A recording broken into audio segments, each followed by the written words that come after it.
Ռիոփենի եթերում Ռինյուզի հիմնական թողարկումն է, բարի երեկո, ամփոփենք օրը միասին, նախ համառոտ։ 5 մարզում հրդեհներ են, ուր է հասել կրակը։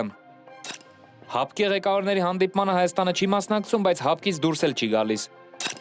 Եպիսկոպոսատ ժողովի արդյունքները, ինչ է ասում Մայրաթոռը եկեղեցու հետ կատարվողի մասին։ Բացառիկ հարցազրույց Ֆրանսիայում ապաստանած հայտնի թուրք մտավորականի հետ, ինչ է Թուրքիայի մտքին, բայց ոչ լեզվին։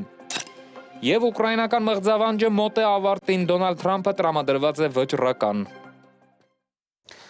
Տավուշում հրդեհաշիջման ժամանակ վթարի է ենթարկվել հրշեջ մեքենան, զոհվել է փրկարար Տարոն Սիմոնյանը, տուժել է ևս 4 փրկարար, տարբեր մարզերում արդեն 4 օր է հրդեհներ են։ Սկզբից ճամբարակ թթու ջուր հատվածում էր, միանգամից 3 օջախ, հիմա արդեն Տավուշում, Դիլիջանի մոտ։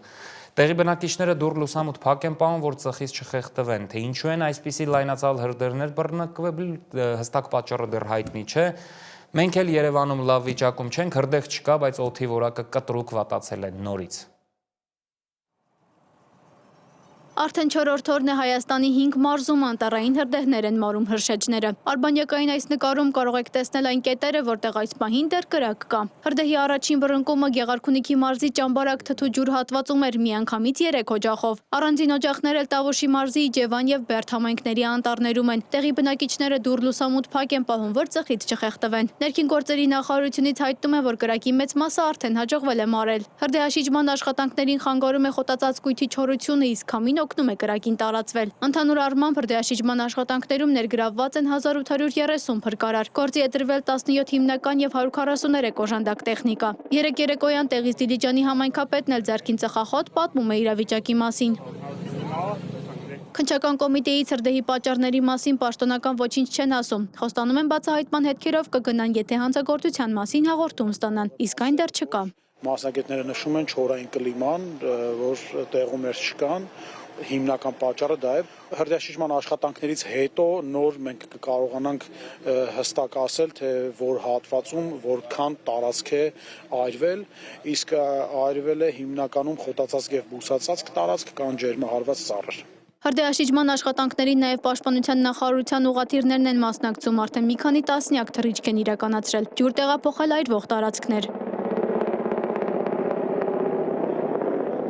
Երևանի քաղաքապետն ասում է, այն, որ հիմա մայրաքաղաքը մշուշի մեջ է, նաև հանրապետության տարբեր հատվածներում հրդեհների պատճառով է։ Սրվում է խնդիրը հենց ձմեռվա ամիսներին եւ մասնավորապես նախորդ գիշեր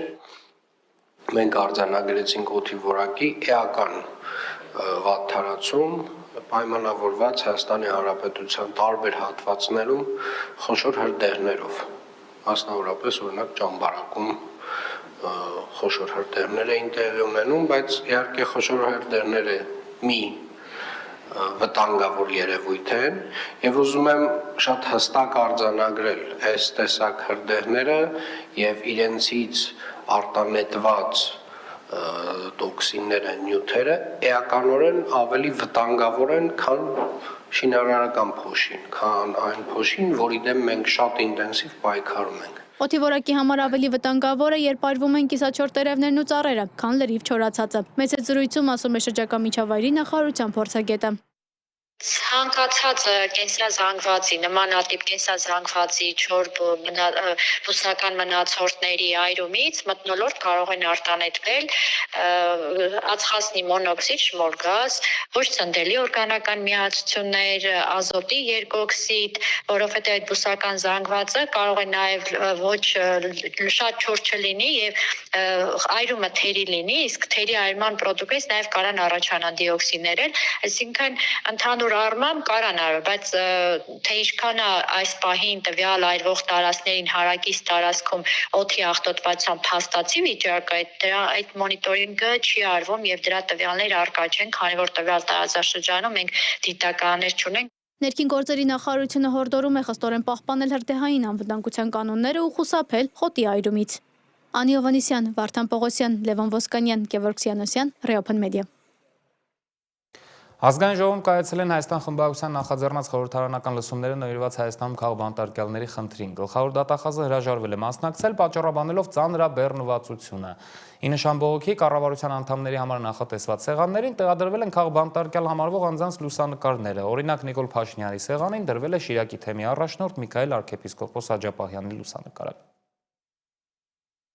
Խորհրդարանում բացակայ իշխանականների աթոռներին այն մարդկանց լուսանկարներն են, որոնց ընդդիմությունը համարում է քաղբանտարկյալ։ Ազգային ժողովում խորհրդարանական լսումներն էին նվիրված Հայաստանում քաղբանտարկյալներ լինել չլինելու եւ նրանց իրավունքների վերականգնման թեմային։ Հայաստան խմբակցության նախաձեռնած քննարկումն անցավ առանց ՔՓԱ-կանների, իսկ գլխավոր դատախազությունից նախորդին հայտնել էին, որ գլխավոր դատախազ Աննա Վարդապետյանը ծանրաբեռնվածության պատճառով ներկա չի լինի։ Լսումները բացելով Հայաստան խմբակցության ղեկավար Սեյրան Օհանյանը թեման որակեց ակնհայտ տեսանելի եւ անհերքելի։ Ըստ նրա այս լսումները հրավիրվել էին ի պատասխան երկրում ժողովրդավարության հետընթացի։ Լսումների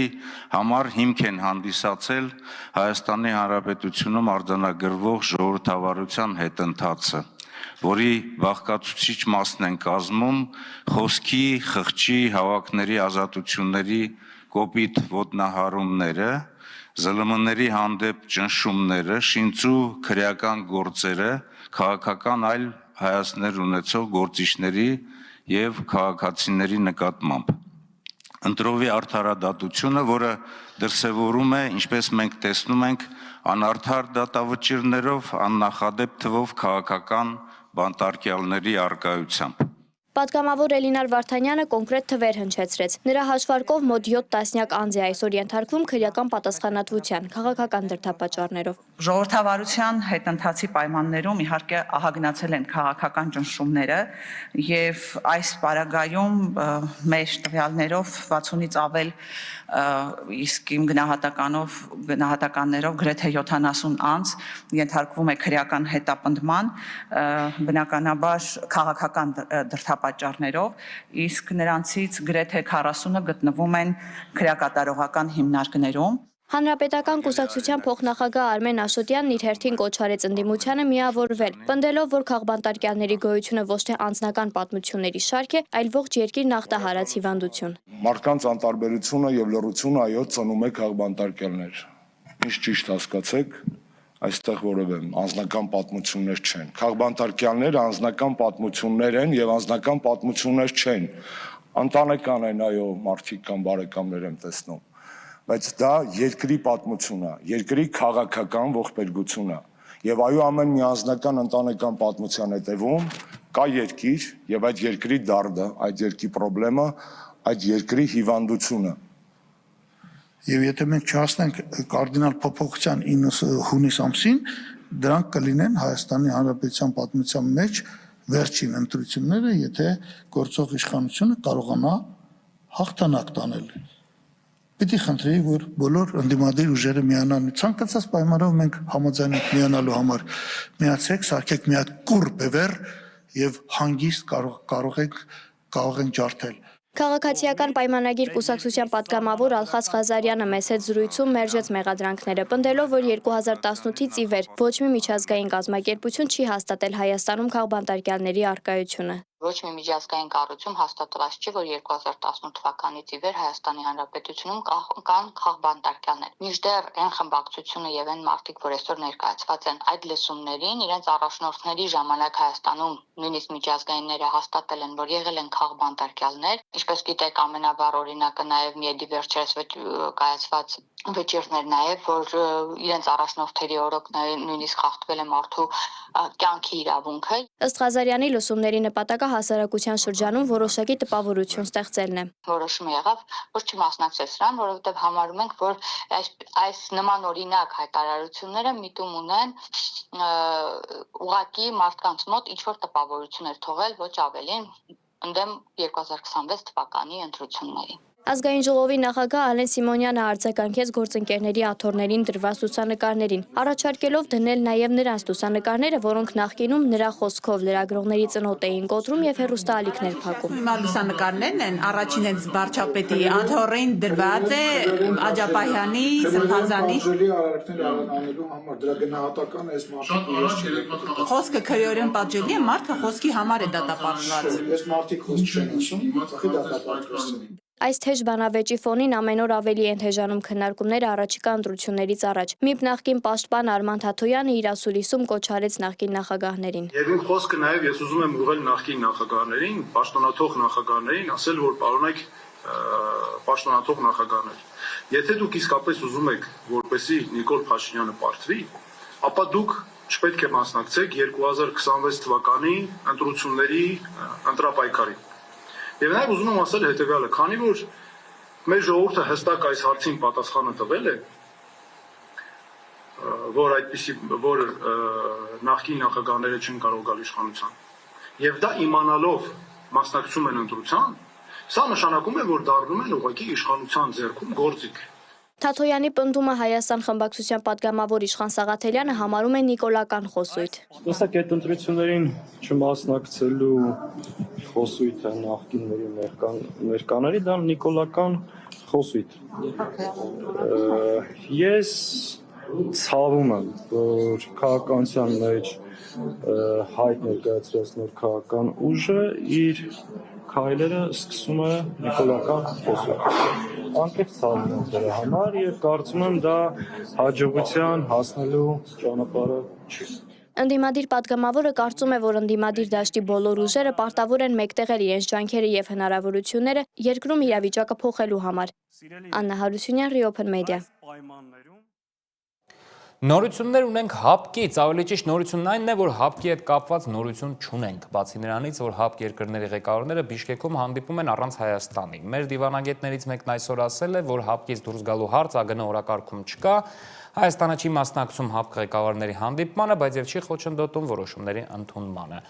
ՀԱՊԿ-ի հետ մեր հարաբերությունները հասան այստեղ տարիների ընթացքում, հիմա ունենք ահա այս վիճակը։ Փոխարտգործնախարար Մնացական Սաֆարյանն ազգային ժողովում լրագրողների հետ զրույցում անդրադարձել է ՀԱՊԿ-ից Հայաստանի դուրս գալ-չգալու խնդրին, ասել, որ նման հարց արտաքին գերատեսչության օրակարգում չկա։ Սաֆարյանը հավելեց, ՀԱՊԿ-ի հետ կապված մասնակցության ձևաչափը հայտարարվել է։ Հայաստանը չի մասնակցում ՀԱՊԿ գագաթնաժողովներին, բայց եւ չի խոչընդոտում որոշումների փաստաթղթերի ընդունմանը։ Հայաստանը վարում է իր արտաքին քաղաքականությունը շահերի հիման վրա, ըստ իրավիճակի, ըստ ձևավորվող իրավիճակի եւ հայտարարվել է Հայաստանի եւ դիվերսիֆիկացման քաղաքականության մասին եւ բալանսավորման եւ բալանսավորելու քաղաքականության մասին ըստ այդպիսի կոնկրետ իրավիճակի Հայաստանը կատարում է ընդունում է որոշումներ եւ եթե հավելյալ տեղեկատվություն ունի կտեղեկացնենք։ Մինչդեռ ազգային ժողովի նախագահը արձագանքելով լրագրողների ճշտող հարցին ասել է, թե ՀԱՊԿ-ից փաստացի դուրս եկած ենք։ Ռուսաստանի նախագահի օգնական Յուրի Ուշակովն էր հայտարարել, որ Հայաստանը չի մասնակցի նոյեմբերի 27-ին Բիշկեքում անցկացվելիք ՀԱՊԿ գագաթնաժողովին։ Ըստ նրա, մեր երկրի ներկայացուցիչները հանդիպման ժամանակ համաձայնեցված փաստաթղթերի ընդունմանը դեմ չեն։ Գագաթնաժողովին նախատեսվում է կազմակերպության նախագահությունը Ռուսաստանին փոխանցելը, որը փաստացի տեղի կունենա 2026-ի հունվարի 1-ից։ Դեռ 2024-ի փետրվարին հայտնի դարձավ, որ Երևանը սառեցրել է իր մասնակցությունը ՀԱՊԿ-ին։ Վարչապետ Նիկոլ Փաշինյանը նույն տարվա մարտին չբացառեց, որ Հայաստանը կարող է դուրս գալ հավաքական անվտանգության պայմանագրի կազմակերպությունից, եթե ՀԱՊԿ-ն չպատասխանի Հայաստանի բարձրացրած հարցին։ Մենք խնդրում ենք, ակնկալում ենք, նաև պահանջում ենք, որպեսզի ՀԱՊԿ-ը մեր հարգելի գործընկերները ՀԱՊԿ-ի պատասխանեն մի հարցի, որն է հավաքական անվտանգության պայմանագրի կազմակերպության պատասխանատվության գոտին Հայաստանի Հանրապետությունում։ ՀԱՊԿ-ն պատասխանեց, որ Հայաստանում իր պատասխանատվության գոտին է համարում երկրի ինքնիշխան տարածքը։ Դրանից հետո արտգործնախարարությունը հայտնեց, որ Հայաստանը չի մասնակցի ՀԱՊԿ-ի իր բաժին ֆինանսավորմանը։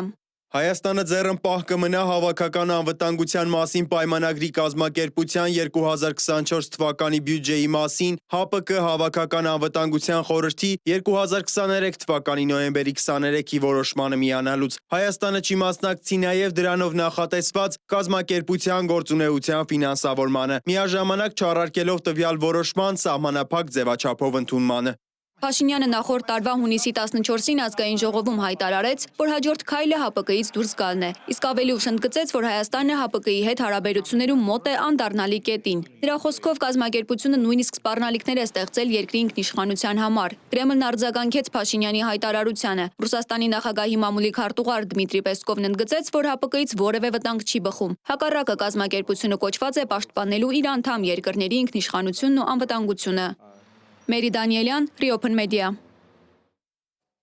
Մայրաթոռում կայացած եպիսկոպոսած ժողովը դատապարտել է պատարակների ընթացքում ամենայն հայոց կաթողիկոսի անվան զեղչման դեպքերը, շեշտելով, որ նման արարքը ենթակա է խստագույն պատժի, եթե եկեղեցականը չզղջա եւ չսրբագրի իր հակականոնական ընթացքը։ Ժողովը նաև կարևորել է, որ հոգևորականները չտրվեն պառակտիչ գործողությունների եւ սադրանքների։ Եկեղեցու շուրջ կատարվողը հանրային ու քաղաքական օրակարգի մշտական թեմաներից է։ Նիկոլ Փաշինյանը շարունակում է ամեն կիրակի այցելել որևէ եկեղեցի, լարվածությունը պահպանվում է։ Հիսուս Քրիստոսին է ուժմախթում ԿՊԱ-ական պատգամավոր Հռիփսիմե Հունանյանը, որ ամենակարող Տերը մեր բոլորի հոգևորը բժշկի, իսկ լրատվամիջոցների համար կարծում է առանձին Տեր Աստծուն դիմելու կարիք կա։ Եթե սա է մեր երկրի հոգևորականի դեմքը, ուրեմն Տեր Հիսուսին ցանկանում է մեծ ուժ բուժելու մեր հոգևորը։ Իսկ Հայաստանի լրատվությունը անհույս է, բուժման ենթակա չէ։ Երևի այդ մասով էլ Աստծուն խնդրեմ։ Հունանյանը նմանատիպ ուշագրավ հայտարարություններով էլի է աչքի ընկել։ 2 ամիս առաջ անդրադառնալով կաթողիկոսի դեմ արշավին, ասում էր, եթե կաթողիկոսը սուրբ է, ապա ես էլ սուրբ Կույս Հռիփսիմեն եմ եւ իմ որդու հայրն էլ Սիրահարների բարեխոս Սուրբ Սարգիսն է։ Սրբերից ու կույսերից անդին Մայրաթոռում նախորդին եպիսկոպոսատ ժողով էր։ Լուր մտնում ու լուր դուրս էին գալիս հոգևորականները քննարկման դահլիճից, իսկ քննարկման առարկան ենթադրաբար վեհափառի եւ Մայրաթոռի շուրջ բորբոքվող քաղաքական ու հանրային խոսույթներ։ Դուք ունեք պատասխանը ինչու է զեղչվել ձեր ներկայությունը։ Ժողովին այդ հարցերը կհնչեն պատասխան։ Մինչև եպիսկոպոսատ ժողովը Աբրահամ Սրբազանն ասում էր, որ իր եւ Փաշինյանի ներկայությամբ պատարակին վեհափառի անվան զեղչումն է քննարկվելու ժողովին։ Հնարավոր է քննարկման թեման եղել է նաեւ իշխանություններին միացող հոգևորականների, հատկապես բարձրաստիճան հոգևորականների հեռացման կարգալուծության հարցը։ Մայրաթոռը հայտարարություն է տարածել, որ քննարկել են պատարակին կաթողիկոսի անվան զեղչումը։ Եպիսկոպոսած դասը դատապարտելի նկատեց սույն երևույթը, արձանագրելով, որ եկեղեցաբանական տեսանկյունից այն հակականոնական է եւ կարող է հանգեցնել հերձվածի։ Ընդգծվեց, որ նման գործողությունները ենթակա են խստագույն պատժի, եթե եկեղեցականը չզղջա եւ չսրբագրի իր հակականոնական ընթացքը սահմանված կարգով։ Կիրակի վարչապետին ընդունել, ձեռքը սեղմել ու այտներ համբուրել մեկ այլ Մասացիոտ ընթեմի առաջնորդ գերաշնորհ Գևորգ եպիսկոպոս Սարոյանը։ Նա մինչ այդ ակտիվ քննադատում էր իշխանություններին, անվանում ուխտադրժություն այն, ինչ ինքը արեց կիրակի։ Սիմոն Հովանիսյան, Reopen Media։ Վերջին օրերին ակտիվացան հայ-թուրքական թեմաները, երբ Թուրքիայի արտգործնախարարը բաց հայտարարեց, թե երբ կկարգավորեն հարաբերությունները, կբացեն սահմանը, որ ամեն ինչ կապված է Ադրբեջանի հետ եւ այլն։ Այս առիթով Ֆրանսիայում ապաստանած թուրք մտավորական Ահմեդ Ինսելի հետ զրուցել է մեր ֆրանսալեզու թողարկումների հեղինակ Հասմիկ Առաքելյանը։ Տեսնենք ինչ է պատմել նրան, ինչ է Թուրքիան այսօր հատկապես մեզ համար։ Özür diliyorum, հայեր ներեք մեզ արշավը 17 տարի առաջ Թուրքիայի ներքաղաքական կյանքը ցնցեց եւ հայոց ցեղասպանության մասին գրեթե 1 դար լռությունից հետո թուրք մտավորականները ոչ միայն խոսեցին, այլև հրապարակավ ստորագրահավաք անցկացրին, որով ներողություն էին խնդրում, որ չեն կարողացել կանխել հայոց մեծ եղեռնը։ Իմ խիղճը չի ընդունում անտարբերությունն ու ուրացումը հանդեպ մեծ եղեռնի, որին ենթարկվեցին օսմանյան հայերը 1915 թվականին։ Ես մերժում եմ այս անարդարությունը, կիսում եմ իմ հայ քույրերի եւ եղբայրների զգացմունքներն ու ցավերը եւ ներողություն եմ խնդրում նրանցից։ Այս տեքստի եւ քարոզարշավի հեղինակները Թուրքիայի առաջատար հրատարակչություններից Իլեշի թիմի համահիմնադիր պրոֆեսոր Ահմեդ Ինսելն էր, լրագրող Չենգիզ Ակթարը, պրոֆեսոր Բասկն Օրանը եւ Ագոսի լրագրող Ալի Բայրամօղլուն։ Ընդամենը մի քանի օրում ավելի քան 32,000 թուրք իր ստորագրությունը դրեց այս խնդրագրի տակ եւ առերեսվեց սեփական պատմության սև էջերին։ Ահմեդ Ինսելն ասում է, սրանով իրենք նաեւ ներողություն էին խնդրում, որ չեն կարողացել պաշտպանել Հրանտ Դինքին։ Ամենից շատ մեզ մոտիվացրել էր դրանից 1 տարի առաջ մեր ընկերոջ Հրանտ Դինքի սպանությունը։ Մեզ համար դա իր տեսակով յուրատեսակ պարտք էր Հրանտի հիշատակի առջև, որ շարունակեինք Հրանտի սկսած գործը, որով նա զբաղվում էր տասնամյակից ավելի։ Նպատակն էր նախ բարձրաձայնել հայոց ցեղասպանության հարցի մասին, բայց միևնույն ժամանակ երկխոսություն ստեղծել, որպիսի ցեղասպանության ճանաչումը տեղի ունենա գիտակցման, այլ ոչ թե պարզապես փաստի արձանագրման միջոցով։ Իսկ մինչ այդ 90-ականներից երիտասարդ պատմաբաններն արդեն սկսել էին վերլուծել հայերի ջարդերը ջարդերը, ավելի ու ավելի հաճախ օգտագործելով ցեղասպանություն հասկացությունը։ Եվ դա միայն 1915-ը չէր, խոսվում էր նաև 1955-ի ջարդերի մասին, որոնց զոհ գնացին հույները, հայերը, հրեաները։ Այսինքն մենք գտնվում ենք մի ժամանակաշրջանում, երբ առերեսվում ենք Թուրքիայի Հանրապետության վերջին 100 տարվա պատմության հետ։ Ոչ միայն հայերի ցեղասպանության, այլև փոքրամասնությունների կամ ձախակողմյանների դեմ կիրառված բազմաթիվ բռնությունների փաստերին, հատկապես 1980-ի հեղաշրջումից հետո։ Ինսելը քեմալական եւ մուսուլմանական ընտանիքից է, հասակ է առել Ստամբուլի Կուրտուլուշ բազմազգ թաղամասում, հայերի հետ կողք կողքի։ Էրդողանի վարած քաղաքականության խիստ քննադատներից է։ Համոզված է, առաջիկա 100 տարում եւս Թուրքիան չի ճանաչի հայոց ցեղասպանությունը։ Իր գրած Էրդողանի նոր Թուրքիան գրքի առանցքում Թուրքիայի ժողովրդավարության հարցն է, որը նա կապում է հայոց ցեղասպանության ճանաչման խնդրի հետ։ Այս չճանաչելը բռնության այս ժխտումը ներառյալ հայոց ցեղասպանության, բայց նաև հույն եւ հրյա փոքրամասնությունների դեմ տարբեր մասշտաբի ճնշումները 1938-ին ալևիների կոտորածը, Դերսիմի ջարդերը հանգեցնում են նրան, որ այդ հիշողությունների ժխտման պատճառով թուրք հասարակության երևակայության մեջ մշտապես բռնության բռնկման հակում կա։ Կարելի ասել սրանով քնեցրած բռնարարը կարող է արթնանալ, այսինքն այն ինչ ճնշվում է, պարբերաբար վերադառնում է տարբեր մակարդակներում, սոցիալական հարաբերություններում, առօրյա կյանքի շփումներում, միջանձնային հարաբերություններում եւ այլն։